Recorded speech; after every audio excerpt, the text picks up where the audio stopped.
کرسی ہے پیچھے بیٹھے ہو، بسم اللہ تھا گیا آ جاؤ. میں آخنا کچھ نہیں تو بے شک بے فکر ہو کے آؤ.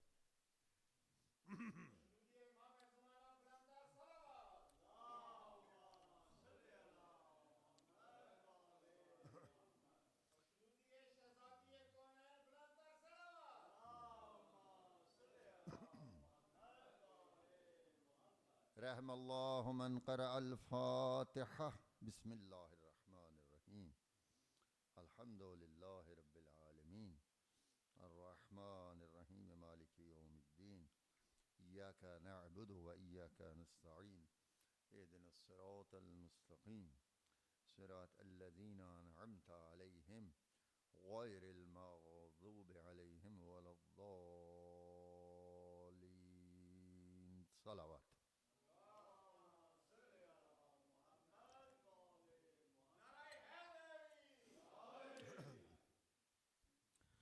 اعوذ باللہ السمیع العلیم من الشیطان اللعین الرجیم. بسم اللہ الرحمن الرحیم. الحمد للہ رب العالمین بارئ الخلائق اجمعین والصلاة والسلام والتحیۃ والاکرام علی اشرف خلقہ وسید بریتہ العبد المؤید والرسول المسدد المصطفى الامجد حبیب الہ العالمین ابی القاسم محمد والصلاة والسلام علی اہل بیتہ الطیبین الطاہرین المعصومین منتجبین و منتخبین مظلومین المحرومین ولعنت الدائمۃ علی اعدائہم و منکری فضائلہم وغاصبی حقوقہم من یوم عداوتہم الی یوم الدین. اما بعد قال الحکیم فی محکم کتابہ الکریم وارشادہ المتین وقولہ الحق. بسم اللہ الرحمن الرحیم. اطیعوا اللہ واطیعوا الرسول واولی الامر منکم. صلوات.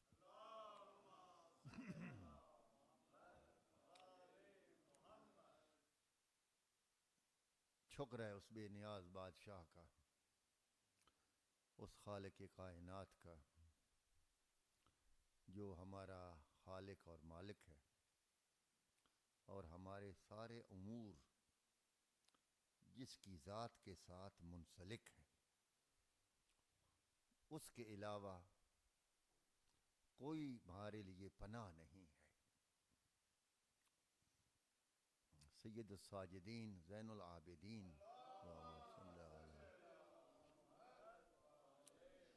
حضرت کے پاس ایک شخص آیا اور اس نے کہا کہ میں مولا، آپ چونکہ امام ہیں اور امام جو ہے وہ اللہ کی طرف سے ہادی ہے، تو میری ایک آپ سے درخواست ہے. تو حضرت نے کہا بتاؤ. تو اس نے کہا کہ میں ایک گناہ کرتا ہوں. اب اس کا نام کیا لینا گناہ کا.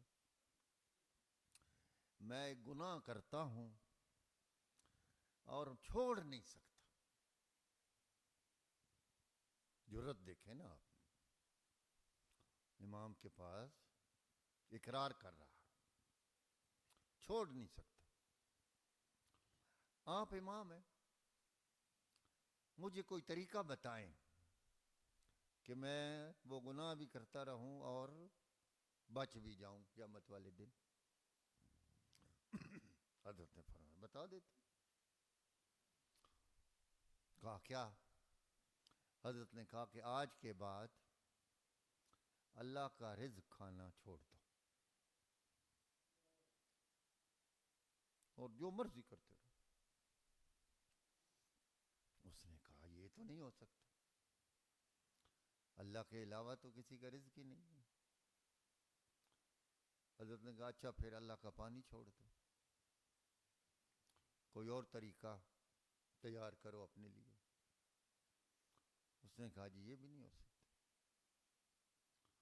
کہا اچھا پھر یہ ہے کہ جب فرشتے تمہیں جہنم میں پھینکنے لگیں تو تم انکار کر دینا، بھاگ جانا۔ کہا میں بھاگ کے کہاں جاؤں، ساری کائنات اس کی ہے۔ حضرت نے فرمایا پھر تمہیں شرم نہیں آتی، رزق بھی اس کا کھاؤ، پانی بھی اس کا پیو، خدا کی خدائی سے نکل بھی نہ سکو، اور پھر کہتے ہو کہ میں گناہ بھی کرتا رہوں اور خدا مجھے عذاب نہ دے۔ تو حاضرین محترم، وہ پروردگار اتنا مہربان ہے، اتنا مہربان ہے کہ اس کی کوئی مثال دنیا کے رشتوں میں نہیں ملتی۔ آپ کے سامنے مثالیں ہیں والدین، سب سے زیادہ والدین کو اپنی اولاد سے پیار ہوتا ہے، اور یہ خدا کا شکر ہے کہ اس نے والدین کے دل میں اولاد کی محبت پیدا کی ہے۔ اگر یہ نہ ہوتی تو بچے کی پرورش بڑی مشکل تھی۔ آپ کسی کے بچے کو اگر وہ تنگ کر رہا ہو، رو رہا ہو، آپ کی نیند خراب کر رہا ہو تو آپ کو الجھن ہوتی ہے، لیکن وہی اگر اپنا بچہ ہو تو آپ کو الجھن نہیں ہوتی، اس لیے کہ اس کی محبت اس پالنے والے نے جس نے بنایا ہے، اس نے اس کی پرورش کے لیے کہ اس کی صحیح پرورش ہو سکے یہ سارا انتظام کیا ہے۔ اب بچہ جب پیدا ہوتا ہے تو وہ کوئی عام غذا تو نہیں کھا سکتا، روٹی چاول، تو اسے نرم غذا چاہیے، تو پروردگار اس کی ماں سے ہی اس کی خوراک دودھ کو پیدا کر دیتا ہے، اور دودھ 2.5 سال تک ضروری ہے کہ بچے کو پلایا جائے۔ آج کل رواج اور آ گئے ہیں، مائیں جو ہیں وہ دودھ نہیں پلاتی، بنے بنائے دودھ آ گئے، پاؤڈر آ گئے، وہ پلاتی ہیں۔ لیکن اللہ نے جو غذا دی ہے اس میں فائدہ ہے، ماں کے دودھ میں تاثیر ہے۔ میرے مولا نے جب شادی کرنی تھی حضرت عباس کی والدہ سے تو آپ نے فرمایا کسی بہادر خاندان کی عورت سے میرا بچہ پیدا ہو اور اس کا دودھ پیے تاکہ اس میں بہادری آئے، دونوں طرف سے آ جائے، باپ بھی ماں بھی۔ تو یہ معمولی بات نہیں ہے، جو الہی نظام ہے، جو قدرتی نظام ہے، خدا نے دین کو فطرت انسان کے اوپر بنایا ہے، اس کے جتنے احکام ہیں وہ انسان کی بہتری کے لیے اور فائدے کے لیے ہے۔ اب ہم باغی ہو جائیں، آج کل بچوں میں ماں باپ کی محبت نہیں ہے، کیوں نہیں ہے؟ ماں نے دودھ تو پلایا نہیں، وہ تو کہتی میری باڈی خراب ہو جائے گی۔ ماں کا سب سے بڑا ظلم بچے پر یہ ہے کہ وہ اس کو دودھ نہ پلائے، جس کو خدا نے اس کو بدن کے اندر پیدا کیا ہے، اسی لیے پیدا کیا ہے۔ محمد بن حنفیہ مولا کے فرزند ہیں، آپ کو پتہ ہے، جنگ جمل میں حضرت نے کہا محمد جی بابا جاؤ لڑو. تلوار لی. جنگ جمل آپ کو پتہ ہے. میدان میں گئے. تھوڑی دیر بعد واپس آ گئے. حضرت نے فرمایا محمد کیوں آئے ہو؟ کہا بابا اتنی تلواریں اور نیزے چل رہے ہیں کہ ان کی چکا چوند میں کچھ نظر ہی نہیں آتا. میں گھبرا کے واپس آ گیا. علی نے محمد کے کاندھے پر ہاتھ رکھا اور کہا تم علی کے بیٹے ہو کر تلواروں کی چکا چوند سے ڈر گئے ہو. بیٹا یہ تمہارے ماں کی دودھ کا اثر ہے، اس وجہ سے تمہیں ایسا ہوا ہے. اب آؤ بیٹھو. ادھر بٹھایا. تیر کمان دی. جس اونٹ پر حضرت عائشہ سوار تھیں، ہمارے علماء، ہمارے مراجع، ہمارے بزرگ یہ کہتے ہیں کہ آپ نے کسی بھی اہل سنت کے مقدسات کی توہین نہیں کرنی. ہمارا کام گالیاں دینا نہیں ہے. بنی امیہ نے کتنی گالیاں دی علی علیہ السلام کو. جنگ صفین میں کچھ امام علی علیہ السلام کے ساتھیوں نے بھی یہ کام شروع کیا. حضرت نے جب سنا تو سختی سے منع کیا. فرمایا ہمارا کام گالیاں دینا نہیں ہے، ہمارا کام اخلاق سے اسلام کی تعلیم دینا ہے. گالیوں سے اسلام نہیں پھیلے گا، اور گالی دینے والا کا منہ گندا ہوتا ہے. ہم کیوں اپنے منہ کو گندا کریں؟ تو چنانچہ احترام سے نام لینا ہے. خدا ان کو بھی ہدایت دے کہ وہ بھی اس چیز کا احساس رکھیں. بہرحال وہ اونٹ پر سوار تھیں تو امیر المومنین نے کہا پہلے تو بہت کوشش کی کہ جنگ رک جائے مگر نہ رکی. پوری بات تو نہیں کرنی، ٹائم ہی نہیں ہے. تو پھر حضرت نے کوشش کی کہ یہ اونٹ گر جائے، کیونکہ یہ جس ہودج میں اونٹ پر بیٹھی تھیں لوگ دیکھتے تھے تو جوش آتا تھا ان کو. تو یہ جوش کا سامان ختم ہو جائے تاکہ لوگ جو ہیں وہ ان کے اندر وہ ولولہ پیدا نہ ہو اور جنگ ختم ہو. خواہ مخواہ مر رہے ہیں لوگ. علی علیہ السلام کو جنگ جمل اور جنگ صفین میں سب سے زیادہ صدمہ یہی تھا کہ مسلمان کے ہاتھوں مارے جا رہے ہیں. حضرت یہ پسند نہیں کرتے تھے. چنانچہ کہا محمد جی بابا یہ لو تیر کمان اور یہ اونٹ دیکھ رہے ہو؟ کہا ہاں. اس کے اگلے گھٹنے پر، دائیں گھٹنے پر تیر مارو. توجہ فرما رہے ہیں؟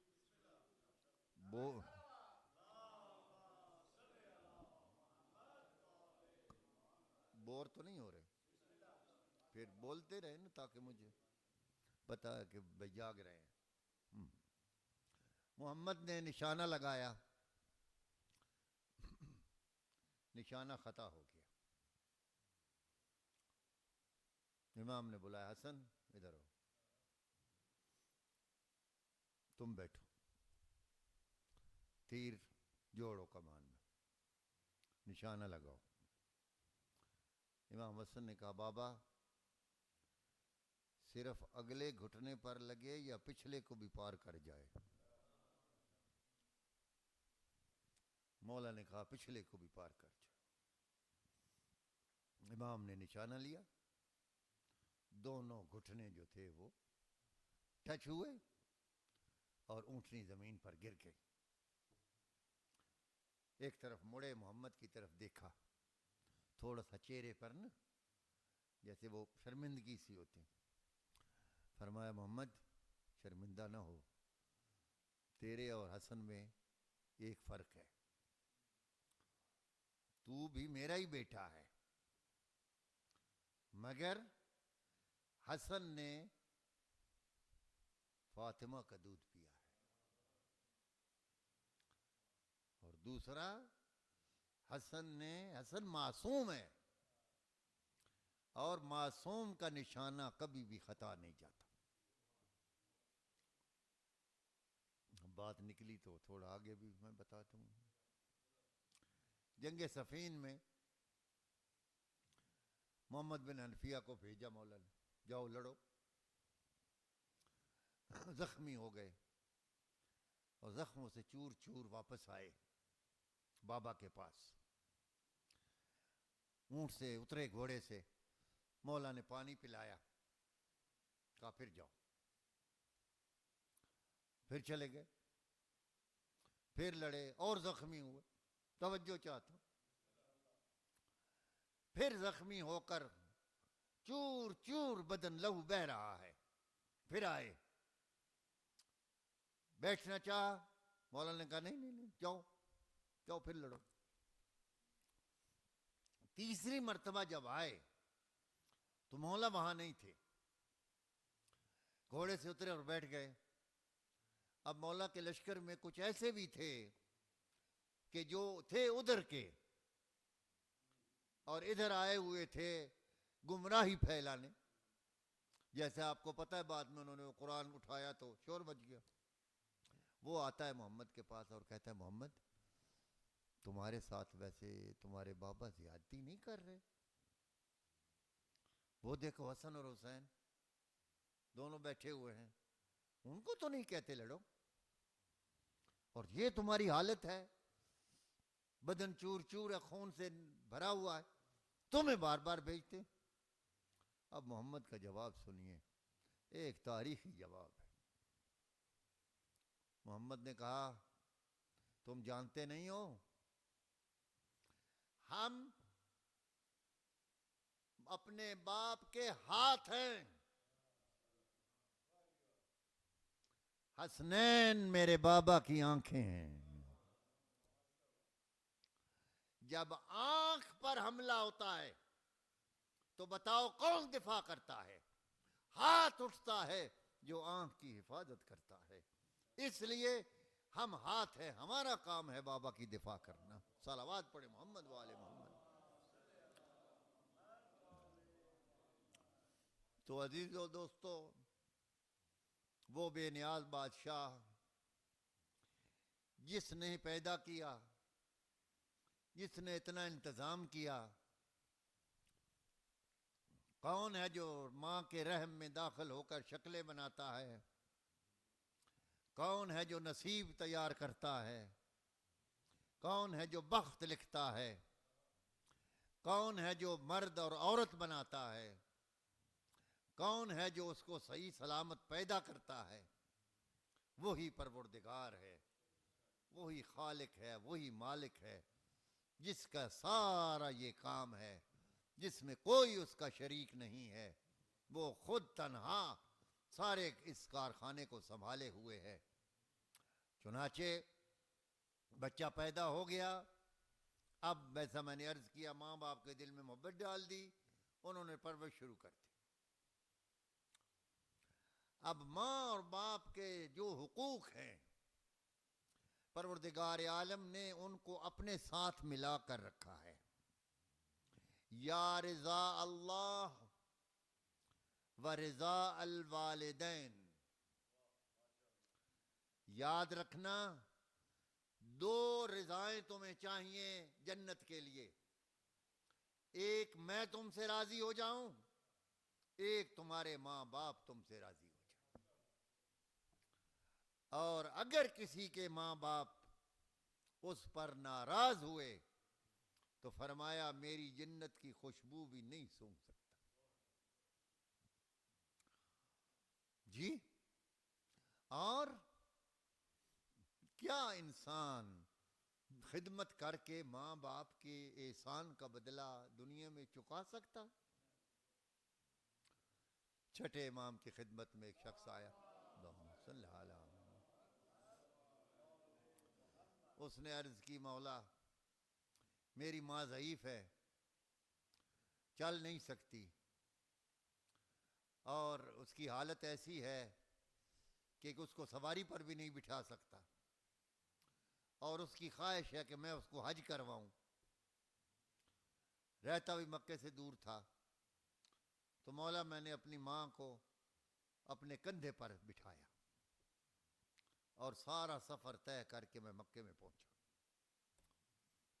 راستے میں ماں کو احرام بندھایا اور پھر طواف کیا، حج عمرہ تمتع کا، نماز پڑھائی، پھر میں اس کو اسی طرح اٹھا کے صحیح کی، پھر اس کی تقصیر کی، پھر مکے میں کچھ دن آرام کیا، حج تمتع کا ٹائم آیا، پھر احرام بندھایا، پھر اسی طرح اٹھا کے اس کو عرفات میں لے گیا، منا میں لے گیا، مزدلفہ میں لے گیا، سارے اعمال کرائے، پھر واپس آیا اور اس کا حج کا طواف کیا، نماز پھر اس کی صحیح کی، پھر اس کا طواف النساء کروایا، پھر نماز پڑھائی، اور پھر اسی طرح اٹھا کر اس کو میں اپنے گھر واپس لے آیا ہوں۔ کیا مولا میں نے اپنی ماں کا حق ادا کر دیا ہے؟ توجہ فرما رہے؟ حضرت نے فرمایا تم نے اپنی ماں کا ایک اس رات کا بھی بدلہ نہیں دیا جو تم نے اس کے پیٹ کے اندر کروٹ لی تھی،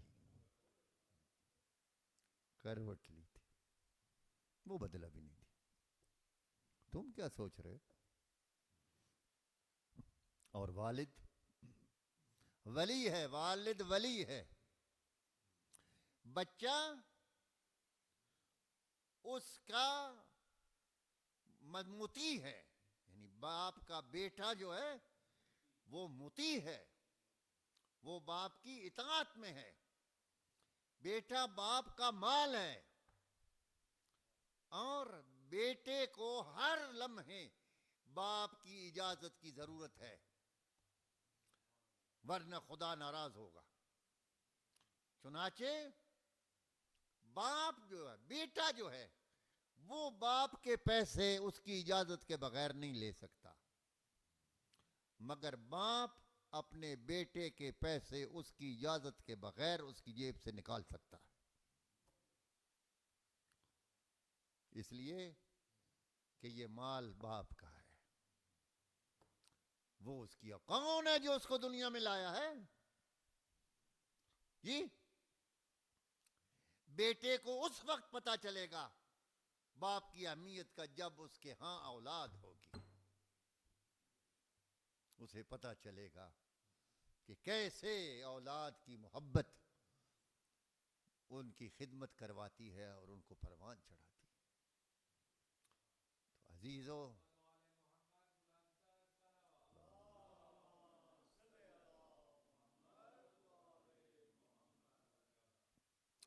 اور اس میں یہ نہیں ہے کہ باپ اور ماں شیعہ ہوں، یہ بھی نہیں ہے کہ مسلمان ہوں، کسی مذہب کے ہوں، اولاد پر واجب ہے کہ صرف ایک چیز میں وہ ان کی اطاعت نہیں کریں گے، یعنی وہ اگر اس کو نماز سے روکیں، وہ اس کو اسلام سے روکیں، حج اس پر واجب ہے اگر اس سے روکیں، ایسے امور جن میں گناہ ہے اگر والدین کہیں تو اس کے لیے یہ نہیں ہے کہ وہ ضرور ان کی بات مانیں۔ اس کے علاوہ دنیا کے امور، مستحب امور، بیٹا کہتا ہے میں زیارت پر جانا چاہتا ہوں، باپ کہے نہیں مجھے تمہاری ضرورت ہے، تم رہو میں بوڑھا ہوں، مجھے تمہارا سہارا چاہیے، اس کا زیارت پر جانا حرام ہے، عمرے پر جانا حرام ہے، مجلس پر جانا حرام ہے، جی، صرف واجب، اس میں اطاعت نہیں ہے، باقی تمام امور میں اگر باپ اجازت نہیں دیتا تو وہ فعل حرام ہوگا۔ اور خدا فرماتا ہے جب باپ کے سامنے اور ماں کے سامنے آؤ وَخْفِضْ جَنَاحَكُمَا، اپنے دونوں شولڈرز کو ایسے نیچے جھکا کے بیٹھو، اکڑ کے نہ بیٹھو ایسے ماں باپ کے سامنے.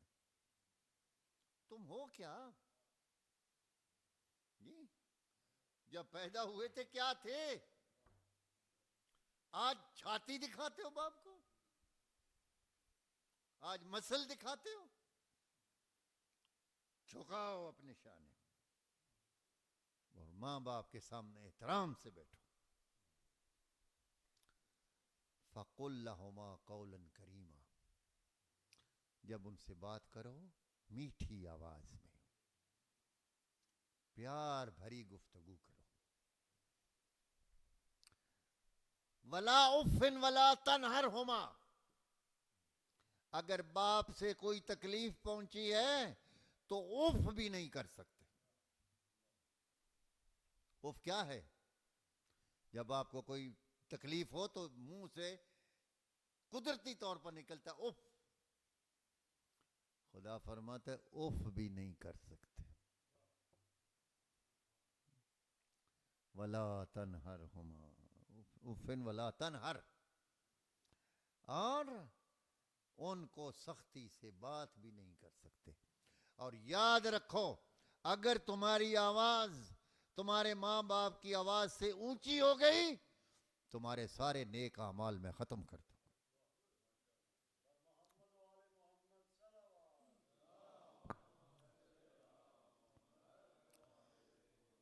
دو ہستیاں ایسی ہیں جن سے اگر آواز اونچی ہو جائے تو خدا اعمال کو غارت کر دیتا ہے، چاہے وہ حج ہو، زکوٰۃ ہو، مجلس ہو، ماتم ہو، نیاز ہو. لا تجہروا اصواتکم فوق صوت النبی، نبی کے سامنے اپنی آواز اونچی نہ کرو ورنہ تمہارے اعمال ختم ہو جائیں گے. یہ پاک پیغمبر کی ذریعہ مبارک پر آیت لکھی ہوئی ہے. اور دوسرا ہے ماں باپ، کہ ان سے اگر تمہاری آواز اونچی ہو گئی تمہارے سارے اعمال خراب ہو جائیں گے. اب حضور تھے رحمت للعالمین، بعض بدو آ جاتے تھے جن کو کوئی اتنی وہ تعلیم بھی نہیں ہوتی تھی، جنگلی ہوتے تھے، اونچا بولتے تھے. تو حضور کو پتا تھا کہ یہ بیچارے اتنی سمجھ ہی نہیں ہے. تو وہ جب اونچا بولتے تو حضور جواب میں ان سے اونچا بولتے. کیوں؟ کہ یہ گنہگار نہ ہو جائیں. ویسے خود اونچا نہیں بولتے تھے مگر ان کے لیے کہ یہ بیچارے ان کو سمجھ نہیں ہے. تو اب جس نے مخلوق بنائی ہے نا اس کو ہمارا پتہ ہے نا. ماں باپ کی محبت کبھی کم نہیں ہوگی، کبھی کم نہیں ہوگی. بیٹا جس حد تک پہنچ جائے، اور یہ ایسی محبت ہے کہ جو بے ریا ہے اور لالچ کے بغیر ہے.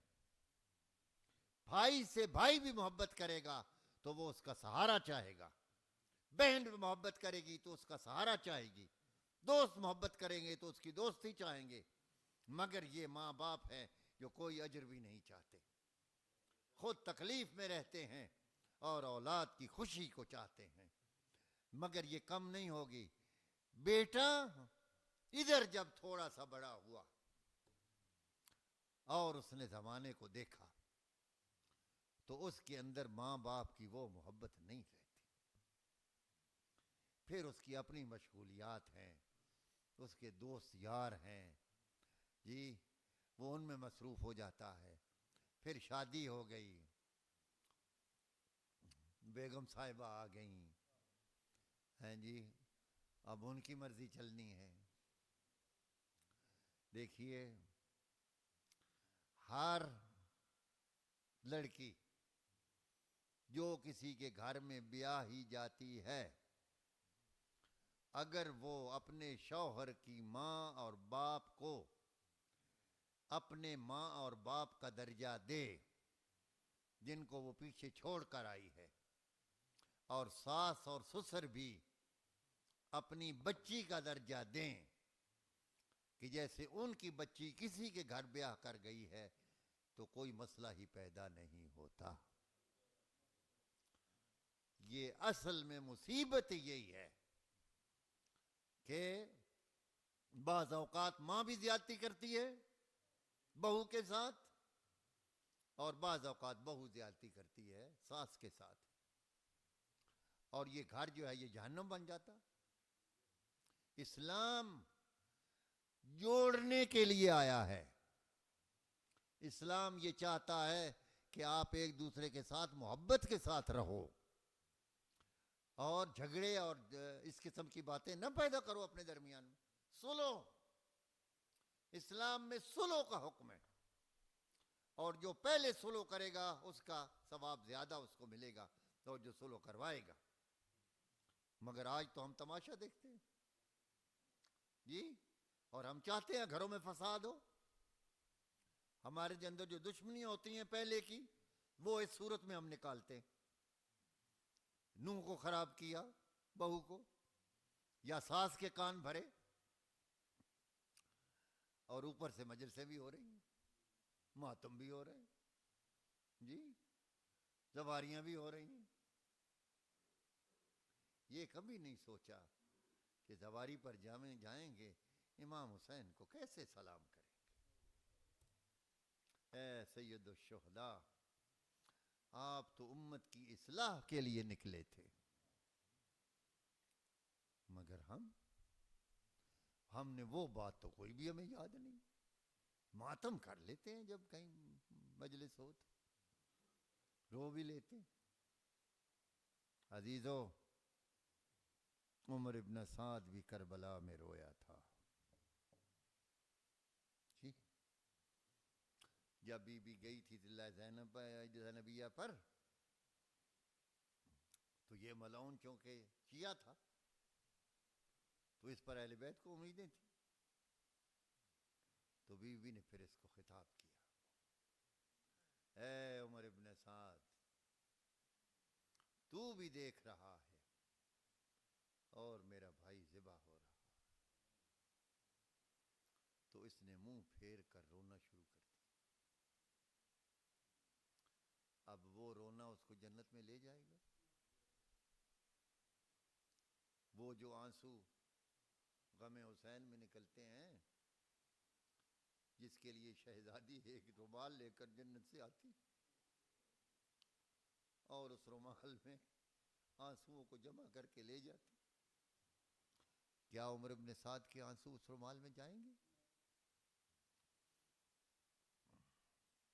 اگر حسین کے مقصد کو نہیں سمجھے، اگر حسین کے شریک کار نہیں ہوئے، اگر مولا کی مدد نہیں کی، تو پھر یہ رونا دھونا یہ سب بیکار ہے، کوئی فائدہ نہیں، یہ جھوٹ اور فراڈ ہے۔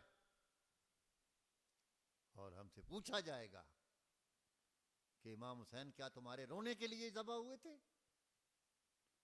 کیا حسین یہ چاہتے تھے کہ میری مجلسیں ہوں، میرا ماتم ہو؟ نہیں، حسین حق کی حمایت کے لیے نکلے تھے، پروردگار کی رضا کے لیے نکلے تھے، اور اس کے لیے سب کچھ قربان کر دیا۔ جس مولا نے سب کچھ قربان کر دیا، آج ہم اس کے ماننے والے کہاں جا رہے ہیں؟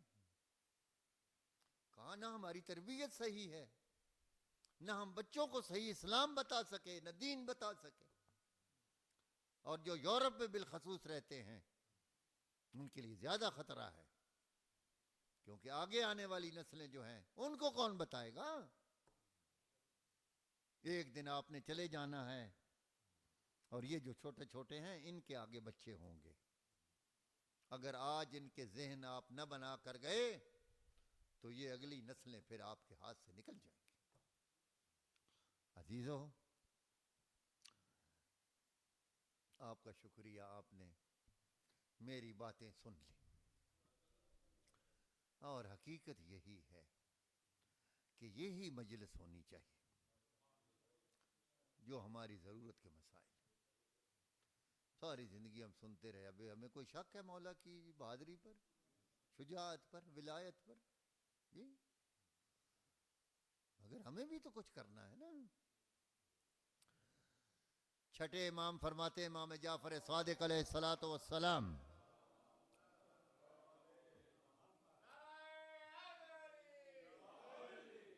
درس دے رہے تھے. ارشاد فرمایا کہ دیکھو اللہ تم سے بہت پیار کرتا ہے، بہت پیار کرتا ہے. اور بعض اوقات تم سوچو گے کہ ہمارے گناہ زیادہ ہو گئے ہیں اور شاید اللہ ہمیں معاف نہ کرے. تو میں تمہیں یقین دلاتا ہوں گناہ جتنے بھی بڑے ہوں، اگر پلٹ آؤ گے خدا کی طرف تو خدا تمہارے گناہ معاف کر دے گا. میں اس کا ضامن ہوں. جی پھر سمجھانے کے لیے کیا ارشاد فرمایا؟ کہا کہ ایک شخص ہے، وہ اپنی سواری پر سوار ہے. ان دنوں میں سواریاں تو یہ گھوڑے اونٹ ہوتے تھے. جنگل میں چلا گیا، سخت طوفان آیا اور ہاتھ کو ہاتھ سجھائی نہیں دیتا تھا. اس کا سامان بکھر گیا، سواری بھاگ گئی، آنکھوں میں ریت مٹی پڑ گئی، کچھ دکھائی نہیں دے رہا، اور بالکل ہی جنگل بیابان ہے یا صحرا ہے، کوئی روشنی نہیں، کوئی راستہ نہیں. وہ پریشان. اتنے میں اچانک سورج نکل آتا ہے، ہوا تھم جاتی ہے، اس کی آنکھیں صاف ہو جاتی ہیں، اس کو اپنی سواری بھی نظر آ جاتی ہے، سامان بھی نظر آ جاتا ہے. امام پوچھتے ہیں مجھے یہ بتاؤ کہ وہ دیر کرے گا سامان اکٹھا کرنے میں یا سواری لینے میں؟ خوشی سے بھاگے گا نا کہ میری سواری آ گئی، سامان آ گیا. فرماتے ہیں واللہ یہی مثال ہے تمہاری اور خدا کی. تم اللہ کا گم شدہ خزانہ ہو. جس نے تمہیں پیدا کیا ہے وہ تمہیں اپنا مال سمجھتا ہے، تمہیں اپنا خزانہ سمجھتا ہے. تم مجھ سے دنیا کے طوفانوں میں گم ہو گئے ہو. جب اس کی طرف پلٹتے ہو تو وہ اسی طرح تمہیں بلاتا ہے اور اپنے پاس لاتا ہے جس طرح مال تم اپنا جمع کرتے ہو.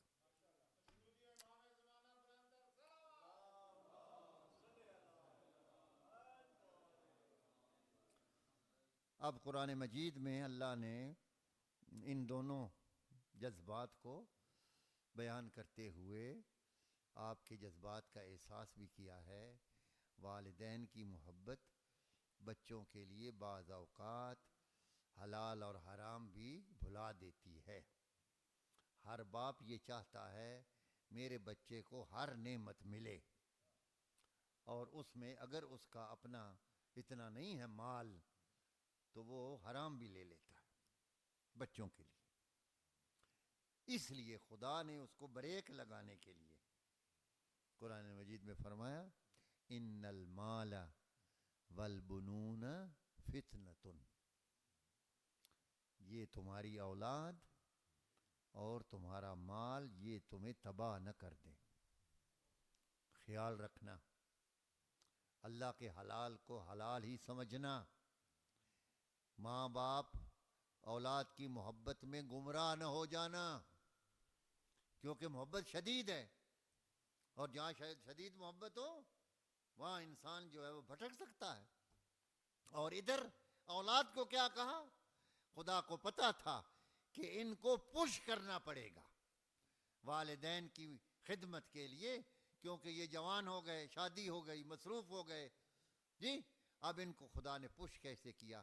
فرمایا وَبِالْوَالِدَيْنِ احسانا. چلو اور نہیں تو ان بیچاروں پر احسان ہی کر دو، اور یہ دعا مانگو رب ارحمہما کما ربیانی صغیرا. اے پروردگار ان پر اس طرح رحم فرما جس طرح انہوں نے ہم پر رحم فرمایا جب ہم چھوٹے چھوٹے بچے تھے. رب ارحمہما کما ربیانی صغیرا. اگر تمہیں کوئی ماں باپ فوت ہو گئے ہیں، کوئی حاجت ہے، کسی پیر کے پاس جانے کی ضرورت نہیں ہے. ہمارے ہاں کوئی پیر نہیں ہے، ایک ہی پیر ہے، پیر امیر المومنین علی ابن ابی طالب.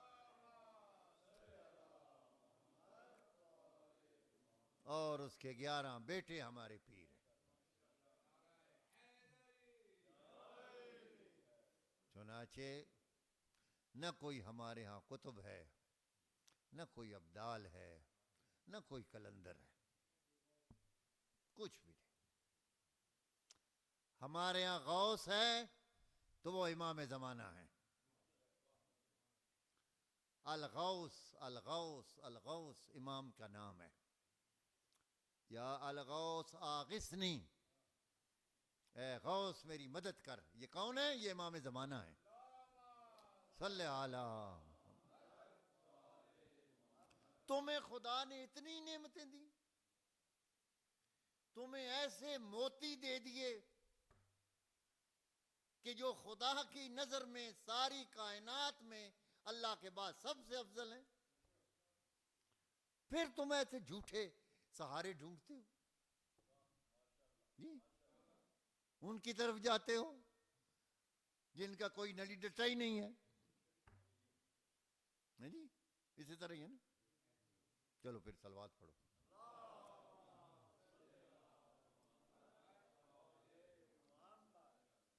یہ جتنے صوفی ہیں یہ سب اہل بیت کے دشمن ہیں. یہ صرف ان کا نام اس لیے لیتے ہیں کہ اور کسی کا نام لے تو کچھ دے گا ہی نہیں کوئی جی. اور ایک قوال سے کسی نے کہا کہ وہ شیعوں کے گھر میں اس نے قوالی کرنی تھی، تو اس نے کہا یار ہمارے سنی مہمان آئیں گے، دو ایک شعر ذرا ان کے بھی وہ ایسا نہ ہو نا کہیں بے شیعوں نے بلا کے. انہوں نے کہا جناب قوال ہم سارے سنی ہیں، قوال شیعہ نہیں ہوتا، ہمارے ہاں قوالی حرام ہے. اور ائمہ نے منع فرمایا ہے، اور انہوں نے یہ خطرہ بتایا تھا کہ ہمارے شیعہ گمراہ ہو جائیں گے جب یہ ہمارا نام لیں گے. قوالیوں میں علی علی کرتے ہیں نا، مگر وہ مومن نہیں ہیں، ان کا عقیدہ اسلام کا نہیں ہے. وہ خدا کے حلول کے قائل ہیں، وہ کہ سمجھتے ہیں کہ ان کا مرشد جو ہے وہ اس میں خدا آ جاتا ہے. یہ شرک ہے. ہمارے ائمہ نے ان کی بڑی مخالفت کی ہے. چنانچہ آپ کبھی غلطی نہ کرنا سمجھنا کہ یہ ہمارے مولا کو ماننے والے. تو انہوں نے کہا ایک دو شعر، انہوں نے کہا جناب ہم سنی ہیں، ہمیں تو اعتراض کوئی نہیں، مگر وہ نام ایسے ہیں جو کسی کافی ردیف میں فٹ ہی نہیں ہوتے، اس لیے ہم مجبور ہیں، ہمیں علی علی ہی کرنا پڑتا ہے. تو چنانچہ عزیز و دوستو، پروردگار عالم کا شکر ہے جس نے آپ کو مسلمانوں کے گھر میں پیدا کیا، پھر شیعوں کے گھر میں سارا تیار کر کے آپ کو دے دیا ہے. اب آپ نے تھوڑی توجہ کرنی، تھوڑا دین کو سمجھ لو، تھوڑا پڑھ لو. آج کل تو انٹرنیٹ پہ سارا کچھ ملتا ہے، شیعہ کتابوں سے بھرا پڑا ہے، وہاں سے پوچھو، حقوق پوچھو جی ہمارے اوپر کس کس کے کیا کیا حقوق ہیں. میں نے اس دن کہا نہیں کل مجلس میں کہ کربلا میں سید الشہداء نے سارے اپنے لشکر کو جمع کیا اور خطاب کیا، جس کی گردن پر کسی کا حق ہے وہ میرے لشکر سے نکل جائے. جاؤ پہلے لوگوں کے حق ادا کرو، میرے ساتھ شہادت تمہیں لوگوں کے حقوق معاف نہیں کروائے گی. ہمیں حقوق تو پتا ہو ہمارے کیا کیا حقوق ہیں. اسلام ایک ایسا دین ہے کہ جتنے حقوق اسلام نے بتائے ہیں اتنے کسی دین نے نہیں بتائے. ماں باپ کے حق، رشتہ داروں کے حق، پڑوسیوں کے حق. امام فرماتے ہیں اگر تم پیٹ بھر کر سوئے ہو اور تمہارا پڑوسی بھوکا سو گیا، آپ ہمارے شیعہ نہیں ہو. شیعہ نہیں ہو. پڑوسی کون؟ 40 گھر اس طرف، 40 گھر اس طرف، 40 اس طرف، 40 اس طرف. یہ پڑوسی. امیر المومنین فرماتے ہیں حضور نے اتنی تاکید کی پڑوسیوں کے بارے میں کہ ہم سوچ رہے تھے کہیں پڑوسی وراثت میں نہ شامل کرتے.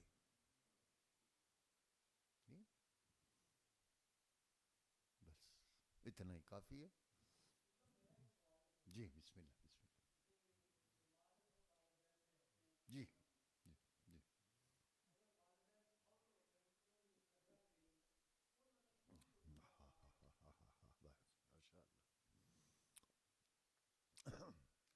اگر والدہ فوت ہو گئی ہے تو جاؤ اپنی خالہ کے پاس، اس کی خدمت کرو. اپنی پھوپھی کے پاس جاؤ، اس کی خدمت کرو. اپنے چچا کے پاس جاؤ، اس کو والد کا درجہ دو، ان کو راضی رکھو، ان کی خدمت کرو. اور میں وہ بات کر بھی رہا تھا، آگے اور بات آ گئی. اگر کوئی حاجت ہے تو اپنے ماں باپ کی قبر پر آ جاؤ. جی، باپ کے قبر کے سرہانے پر بوسہ دو، اس کے ماتھے پر، اور ماں کی پائنتی کی طرف بوسہ دو، اس کے پاؤں پر، اس لیے کہ تمہاری جنت اس کے پاؤں میں ہے. جی. اور پھر وہاں 11 مرتبہ سورہ قل هو اللہ احد اور 1 مرتبہ سورہ فاتحہ پڑھ کے بسم اللہ کے ساتھ آگے پیچھے درود. یہ ان کی روحوں کو بخش کے، اگر دونوں کی اکٹھی ہیں یا الگ الگ ہیں تو ان کو ہدیہ کر کے کہو پروردگار ان کے صدقے میں جن کو تو نے میرا حاکم اور ولی بنایا تھا، ان کے صدقے میں میری حاجت پوری فرما دے. اور یہ واقعہ تو آپ نے سنا ہوا کہ ایک نے کہا یا رسول اللہ، میں نے کہا تھا کہ میں اگر کام ہو گیا تو ماں کی پاؤں پر اور باپ کی پیشانی پر بوسہ دوں گا، تو وہ تو فوت ہو گئے ہیں. حضرت نے فرمایا تو ان کی قبروں پر جاؤ اور باپ کی قبر کے سرانے بوسہ دو، ماں کی قبر کی پائنتی طرف. اس نے کہا جی مجھے ان کی قبروں کا نہیں پتا. سبحان اللہ سبحان. فرمایا کہیں بھی 2 لکیریں لگا کر باپ اور ماں کی قبر سمجھ لو اور بوسے دے دو، خدا تمہاری منت کو پورا کر لے گا. عزیزو، آج ایک ایسے شہزادے کی شہادت بیان کرنی ہے جس کی عمر 13 سال ہے. یہاں کوئی بچہ 13 سال کا ہے؟ آپ بیٹا آپ کی کتنی عمر ہے؟ جی 18. بڑے. آپ کی؟ ہاں ہاں تو بہت بڑے. ہاں اس سے بھی قاسم چھوٹے تھے. جی. اللہ اکبر. میرے مولا نے سب سے پہلے نا کس کو کہا؟ وہ تھا جناب حر. حر نے کہا مولا میں سبب بنا ہوں آپ کو یہاں لانے کا، میں چاہتا ہوں سب سے پہلے میں قربان ہو جاؤں. امام نے فرمایا میں تمہیں اجازت نہیں دوں گا. شاید حسین چاہتے تھے کہ حر ابھی آیا ہے،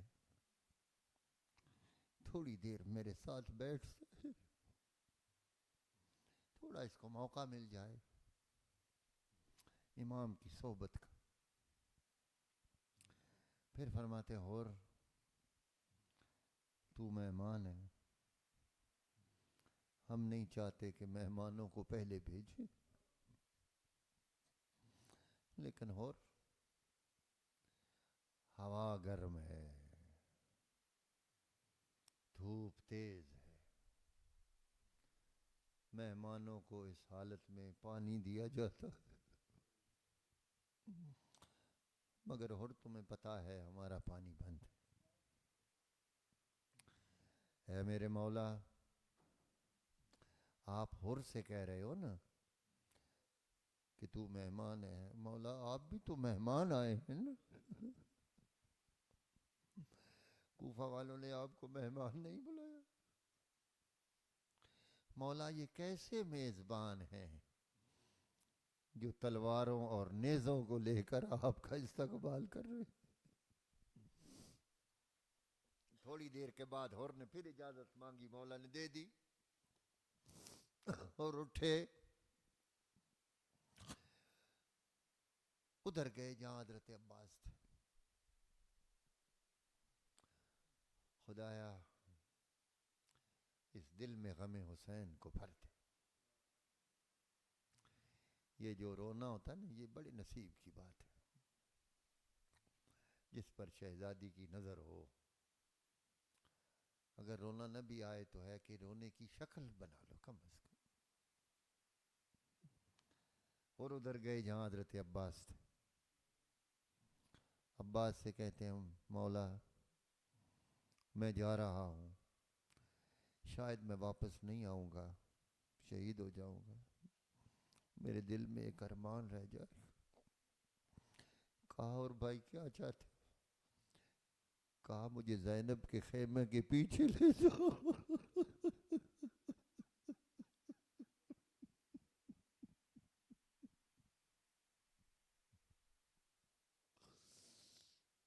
جہاں علی کی بیٹی ہے، مجھے اس خیمے کے پیچھے لے جاؤ۔ اور وہاں جا کے کیا کرو گی؟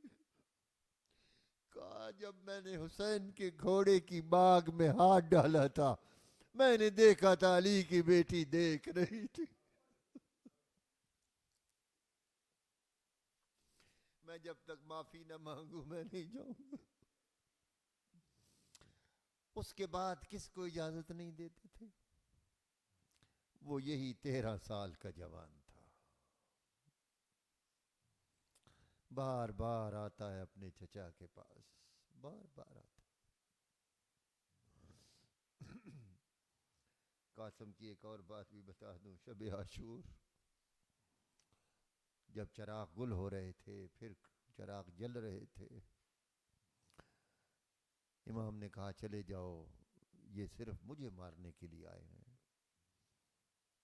تم چلے جاؤ، لیکن یاد رکھنا کل عصر سے پہلے اتنا دور نکل جانا کہ میری غربت کی آواز تمہارے کانوں تک نہ پہنچے۔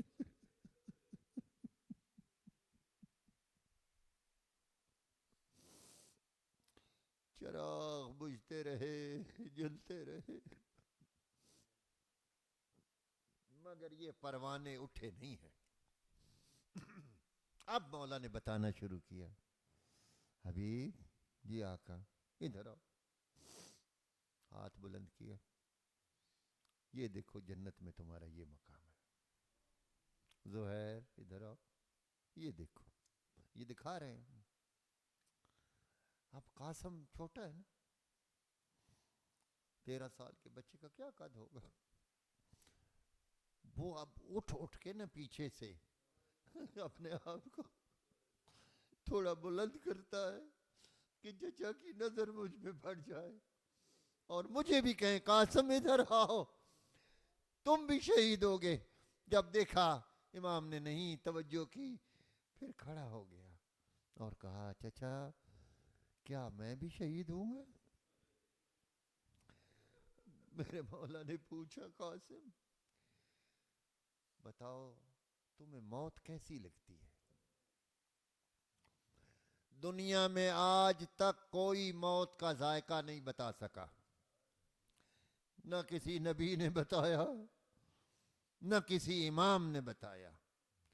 کربلا کا موت کا ذائقہ کربلا میں حسن کے بیٹے قاسم نے بتایا۔ قاسم تمہیں موت کا ذائقہ کیسے لگتا ہے؟ کہا امی احلا من العسل، چچا موت کا ذائقہ مجھے شہد سے بھی میٹھا لگتا۔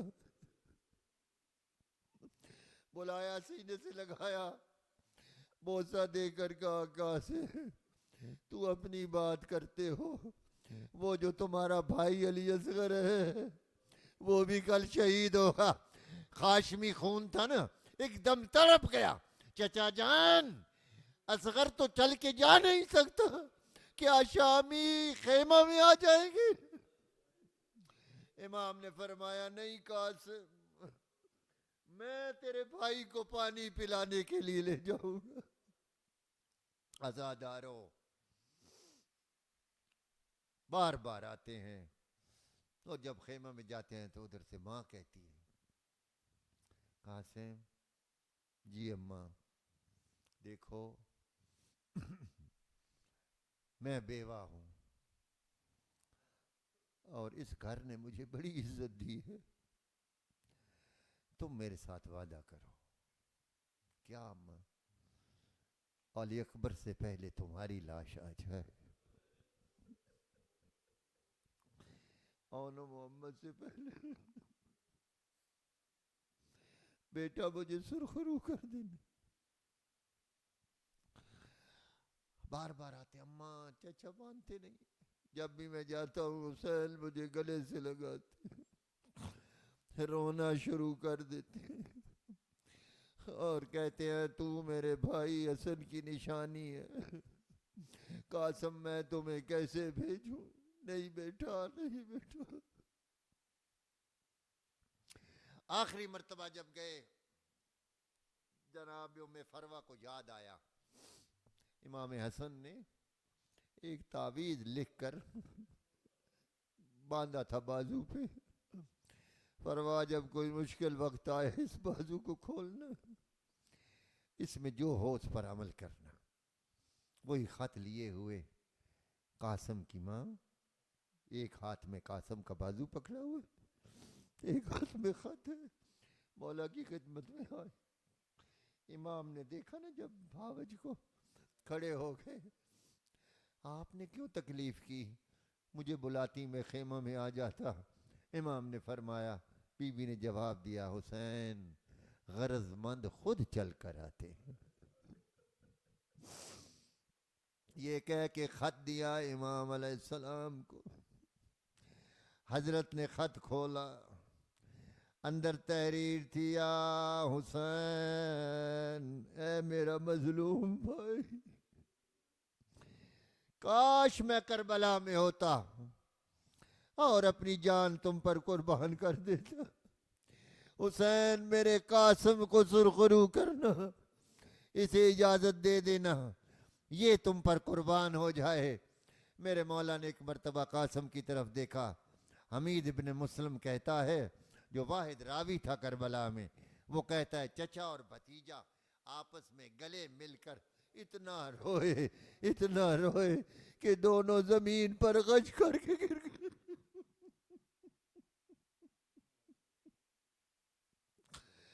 اس کے بعد امام اٹھے، کہا قاسم جاؤ اللہ کے حوالے، مگر عباس کو بلایا، عباس جی آقا تم ایک ٹیلے پر چڑھ جاؤ، اس لیے کہ تم قاسم کے استاد ہو، اسے جنگ کے داؤ پیش بتانا۔ بس عزیزو مجلس تمام ہوئی، قاسم چلے گئے اور جا کر ایک رجز پڑا۔ کہتے ہیں جو نہیں جانتا وہ جان لے، میرا نام قاسم ہے، میں حسن کا بیٹا ہوں، میرے دادا علی مرتضیٰ ہے، میرے نانا رسول خدا ہے، یہ جس مظلوم کو تم نے گھیرا ہوا ہے یہ میرا چچا حسین ہے،